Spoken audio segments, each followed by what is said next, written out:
ముందుగా సనాతన ధర్మ కుటుంబీకులందరికీ కూడా శుభాభివందనాలు. ఈరోజు నేను మీతో చర్చించాలనుకుంటున్న ఆలయం ఉత్తరాఖండ్‌లో ఉన్నటువంటి లాతుయు దేవత యొక్క దేవాలయం.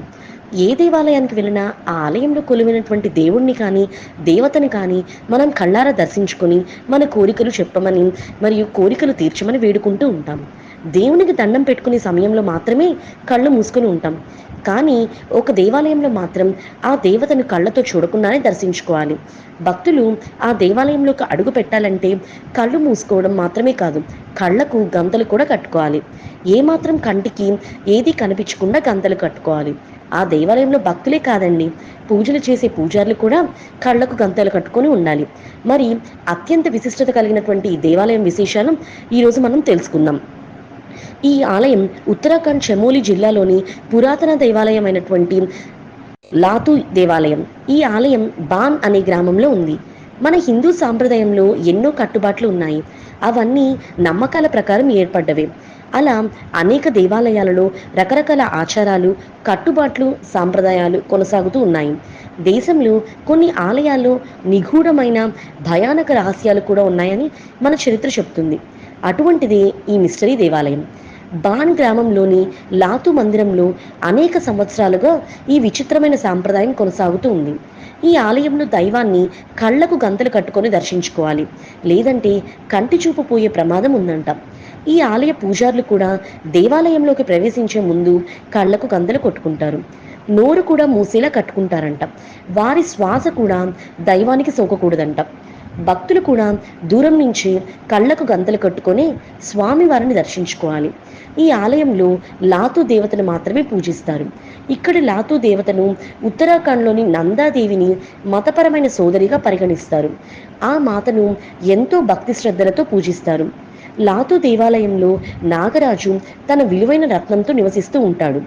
ఏ వ్యక్తి అయినా ఈ రత్నం యొక్క ప్రకాశవంతమైన కాంతిని చూస్తే అందులో అవుతారని ఇక్కడ చరిత్ర చెప్తుంది. అక్కడ ఉన్న అద్భుతాన్ని చూసి కేకలు వేస్తారని కూడా ఒక నమ్మకం. అది నేటికి కూడా కొనసాగుతూ ఉంది. అందుకే ఈ ఆలయంలోకి ప్రవేశించే ముందు పూజారులు మరియు భక్తులు కళ్లకు మరియు నోటికి కూడా గంతలు కట్టుకుంటారంట. దీనివల్ల రత్నం యొక్క ప్రకాశవంతమైన కాంతి నుంచి భక్తులకు రక్షణ లభిస్తుందని కూడా ఒక నమ్మకం ప్రాచుర్యంలో ఉంది. ఈ ఆలయం కేవలం వైశాఖ మాసంలో పౌర్ణమి నాడు మాత్రమే తెరుచుకుంటుంది. ఆ సమయంలో భక్తులందరూ దూరం నుంచి భగవంతుని దర్శనం చేసుకుంటారు. అలాగే ఈ ఆలయంలో వివిధంగా ఆయా అర్చకులు కూడా కళ్ళు మూసి వారు కూడా కళ్ళకు గంతలు కట్టుకుని పూజలు నిర్వహిస్తారు. అమావాస్య రోజున ఈ ఆలయం తలుపులు మూసేస్తారు. ఎన్నో రహస్యాలు ఈ దేవాలయం సొంతం. నియమాలను పాటించడం తప్ప ప్రశ్నించకూడదనే నమ్మకంతో భక్తులు, పూజారులు కూడా అదే సాంప్రదాయాన్ని అనుసరిస్తున్నారు. కాగా ఈ దేవత ఆలయం అయినప్పటికీ నాగరాజు విలువైన రత్నం కోసం ఇక్కడే వేచి ఉన్నాడని కూడా మన పురాణాలు చెబుతున్నాయి.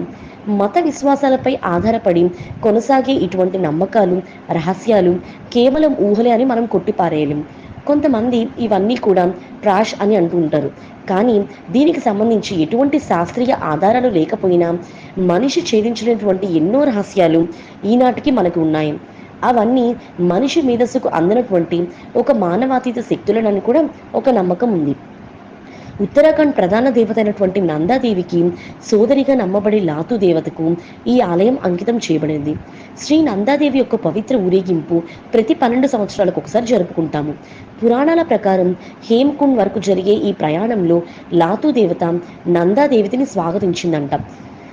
పాముల రాజు అయినటువంటి నాగరాజు మణిగా ప్రసిద్ధి చెందినటువంటి అతని అత్యంత విలువైన రత్నంతో పాటు ఇక్కడ నివాసం ఉంటాడని కూడా నమ్ముతారు. భక్తులను ఆలయ ద్వారం నుంచి 75 అడుగుల దూరంలో మాత్రమే ఇక్కడ దర్శించుకోవాలి. నైవేద్యాలను కూడా సమర్పించుకోవాలి. ఆలయం పురాణ కథ ప్రకారం ఒకసారి మత్తులో ఉండి విధ్వంసం సృష్టించినటువంటి లాతూ దేవతకు పార్వతీదేవ నందాదేవి శిక్ష విధించాలని చెబుతారు. అతన్ని ఈ స్థలంలోనే బందీ చేశారంట. అలా లాతూ దేవత దేవాలయం తలుపులు సంవత్సరం పొడవునా మూసే ఉంటాయి. ఆలయం తలుపు తెరిచినప్పుడు సంవత్సరంలో ఒక్కరోజు మాత్రమే, వైశాఖ మాసంలో పౌర్ణమి నాడు పూజారి కళ్ళకు కంతులు కట్టుకొని మాత్రమే ఆలయంలోకి ప్రవేశించి పూజలు చేస్తారంట. పవిత్ర గ్రంథాన్ని జపిస్తున్నప్పుడు పూజారి శ్వాస వల్ల కూడా దేవత భంగం చెందకుండా అతను తన నోటిని గుడ్డతో కప్పుకోవాలి. గ్రామస్తులు లాతూ దేవతను తమ ప్రధాన దేవతగా భావిస్తారు. మరి తెలుసుకున్నారు కదా భారతదేశంలో ఉన్నటువంటి ఒక రహస్య దేవాలయం గురించి.